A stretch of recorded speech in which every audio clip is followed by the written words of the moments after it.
this video we're going to look at how we factorize and then solve simple quadratics. Now the idea here is if we get something in the form a times b equals 0, then we can say that happens if a is equal to 0 or if b is equal to 0. So if sometimes the questions are already given in that form, and that means it's much easier, you don't have to do the factorizing bit. So this first example is one like that. You've got something times something else is equal to 0. So you can just put the first thing, x minus 2 equal to 0, or you can put x plus 6 is equal to 0. And from there on in, it is just two linear equations for you to solve. So if we look at the x minus 2 equals 0, bring the minus 2 across, it will become plus 2. So x equals plus 2. That's one of your solutions. Or bring the plus 6 across, and you'll have x equals minus 6.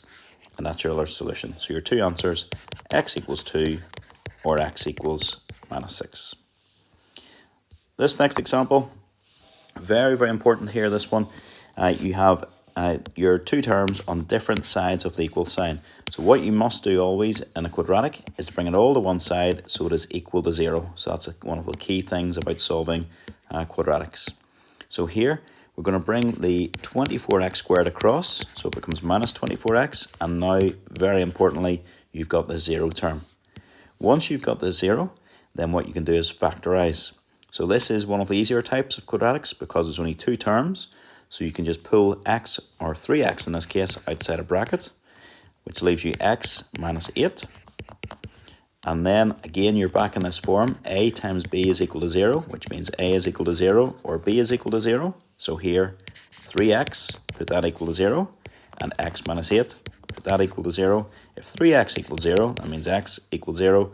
If x minus 8 equals 0, that means x is equal to 8. So there are your two answers. Next example is a proper quadratic. You've got a quadratic term, a linear term, that's just your x term, and your numerical term. So one like this, you've got to do your sum and product method. So your sum is a number that is in front of the x. So if you imagine the number that's in front of x is just minus x, that's the same as minus 1x. So that's just minus 1. And your product is just this bit on its own. So in this case, your product is equal to minus 30. Now the job you have to do here is find two numbers such that they multiply, their product is minus 30, and they add, or their sum, is minus 1. So we're going to look at minus 30, and we're going to look and see all the different ways we can get minus 30. So minus 30, a negative product means a negative and a positive.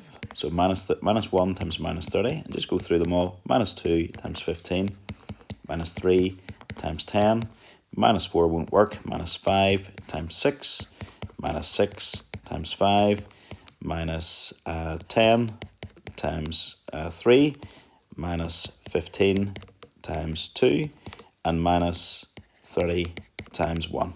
Now you don't really need to do them all, I'm just doing them all out to show you what they all are.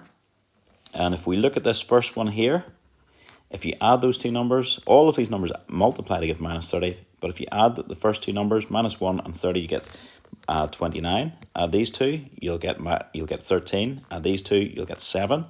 Add these two, you'll get 1. And add these two, these work, because you add minus 6 and 5, you get minus 1 as we wanted over here. So what this tells you, this is how you can rewrite your bracket. So your bracket becomes x minus 6. So where we're getting this minus 6 from, this minus 6 was over here. And then we had x plus 5. And where we're getting that plus 5 from was over here. So these were the two numbers that worked. And again, you're now in this stage where you've got a times b is equal to 0. So put a equal to 0. So in this case, x minus 6 equals 0, which means x is equal to positive 6. Or over here, x plus 5 is equal to 0, which means x is equal to minus 5. Okay, next example is another factorizing one. There's two ways we can do this. I'm only going to give you one way. This is a difference of two squares. If you have x squared minus y squared, it is equal to x minus y upon x plus y. So in this case, we could rewrite this as x minus 7, as 49 is 7 squared, and x plus 7 equals 0. And again, you're in this stage, a times b equals 0. So put the first thing equal to 0, so x minus 7 equals 0, or put the second thing equal to 0, and that gives you x is equal to 7, or x is equal to minus 7. So there's your two solutions to that equation. The last one we have is a bit trickier, because we've got brackets on both sides. So what we're going to do is multiply out our bracket. X times x is x squared. X times minus 2 is minus 2x. 3 times x is 3x. 3 times minus 2 is minus 6. On the right hand side, 2 times 2x is 4x. 2 times minus 1 is minus 2. And then we'll tidy up before we do anything else. That left hand side becomes x squared plus x minus 6. Right hand side is just 4x minus 2. Now bring these two terms across. So that means our signs will change. So you'll have x squared plus x minus 4x minus 6 plus 2 is equal to 0, which becomes x squared minus 3x minus 4 is equal to 0. And now we've got to factorize this thing here.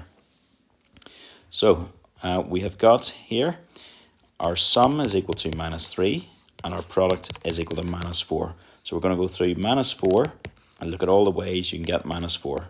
So you could do minus 1 times 4, you could do minus 2 times 2, you could do minus 4 times 1, and minus 4 and 1 add, very importantly, add to give minus 3.